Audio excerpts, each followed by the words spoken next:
Ahinda TV. ಶ್ರೀಯುತ ಅವರು ಮಾತಾಡಿದ್ದಾರೆ. ಇವತ್ತು ಕರೆದಿರೋ ಉದ್ದೇಶ ಈಗಾಗಲೇ ಸ್ಪಷ್ಟವಾಗಿ ಹೇಳಿದ್ದಾರೆ. ನಾವೇನು ಜಾಸ್ತಿ ಹೇಳಿಕ್ ಹೋಗಲ್ಲ. ನಾನು ಒಂದು ಪ್ರಶ್ನೆ ಮಾಡ್ತಾ ಇದ್ದೀನಿ.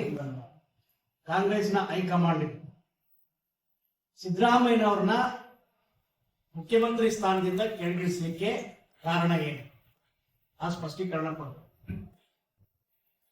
ಈ ರಾಜ್ಯದಲ್ಲಿ ಗ್ಯಾರಂಟಿ ಯೋಜನೆಗಳನ್ನ ಜಾರಿಗೆ ತಂದು ಪ್ರತಿಯೊಂದು ಏನು ಕಡು ಬಡವರಿಗೆ ಅನುಕೂಲ ಮಾಡಿಕೊಟ್ಟಿದ್ದು ತಪ್ಪ? ಫ್ರೀಯಾಗಿ ಬಸ್ ಕೊಟ್ಟಿದ್ದಪ್ಪ, ಕರೆಂಟ್ ಕೊಟ್ಟಿದ್ದಪ್ಪ, ಅನ್ನಭಾಗ್ಯ ಕೊಟ್ಟಿದ್ದಪ್ಪ? ಹಾಗಾದ್ರೆ ನೀವು ಇತಿಹಾಸದುದ್ದಕ್ಕೂ ಕಾಂಗ್ರೆಸ್ಗೆ ವೋಟ್ ಬ್ಯಾಂಕ್ ಯಾವುದು? ಐದು ವರ್ಗ ಅಲ್ವಾ? ಮತ್ತೆ ಹೀಗಿರುವಾಗ ಯಾಕೆ ನೀವು ಐದು ವರ್ಗದ ನಾಯಕರನ್ನ ಮುಖ್ಯಮಂತ್ರಿಯಿಂದ ಕೆಳಗಿಳಿಸಲಿಕ್ಕೆ ಯೋಚನೆ ಮಾಡ್ತಾ ಇದ್ದೀರಾ ಅನ್ನೋದು ಅಷ್ಟು ನೀವು ಅರ್ಥ ಮಾಡ್ಕೊಳ್ಬೇಕು. ಹೈಕಮಾಂಡ್ ಒಂದು ವೇಳೆ ನೀವೇನಾದ್ರೂ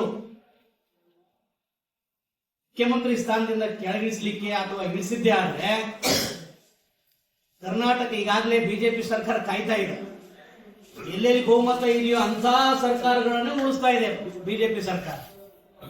ಇಲ್ಲಿ ಯಾವುದೇ ಕಾರಣಕ್ಕೂ ಸಿದ್ದರಾಮಯ್ಯ ಕಲ್ಬಂಡೆ ಅಂತ ತರ ಇರತಕ್ಕಂಥ ವ್ಯಕ್ತಿ ಅಂತವ್ರ ಬುಟ್ಟಿಗೆ ಕೈ ಹಾಕಿದ್ರೆ ಅವ್ರಿಗೆ ಆಗಿಲ್ಲ, ಬಿಜೆಪಿ ಅವ್ರಿಗೆ ಆಗಿಲ್ಲ. ನೀವೇ ಈ ಕೆಲಸ ಮಾಡ್ಲಿಕ್ಕೆ ಕೊಟ್ಟಿರಂತಂದ್ರೆ ನಿಮ್ ಕಾಲ ಮೇಲೆ ನೀವೇ ಕಲ್ಲು ಹಾಕೊಳ್ತಾ ಇದ್ದೀರಿ. ಯಾರು? ಹೈಕಮಾಂಡ್ನವ್ರು. ಇದು ಯೋಚನೆ ಮಾಡ್ಬೇಕು ನೀವು. ಅವ್ರ ಬಗ್ಗೆ 10 ಬಾರಿ ಯೋಚನೆ ಮಾಡಬೇಕು.